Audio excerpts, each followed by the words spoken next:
Hey everyone, this is Danny Etkin representing Team Paul Mitchell, and today I'm going to show you how to do the hand roll. It looks like this. So when you're starting off on the hand roll, it's important that you start on the positive grip. That means that you're holding the nunchuck such that your pointer finger is closest to the top of the chuck or the chain. Okay, so now if you hold it on the negative grip, that means that the pinky is closest to the top of the chuck or the chain. So we're going to start on the positive grip, just like so. We're going to flip the other handle over your hand, just like this, and you should be able to balance it on the top of your hand from here. Now, you're going to turn your hand over to catch the opposite chuck or the one that was just flipped over your hand. So you're going to do this, and now you're on the negative grip.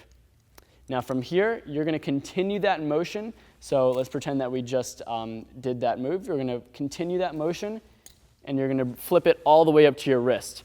Now once you've done that, you've completed the first part of the hand roll.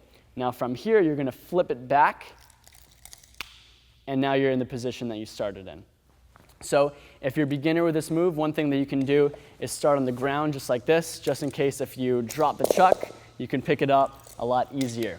So you can try that out, making sure that you start off. You know that you've done it correctly if on one rotation you finish on the opposite grip that you started in. Boom. Now once you have one hand, it's very important that you decide to practice it on the other side too. So flip and back.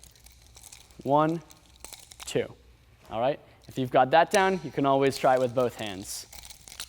All right, everybody, that is the hand roll. Hope you enjoyed. See you guys on the next one.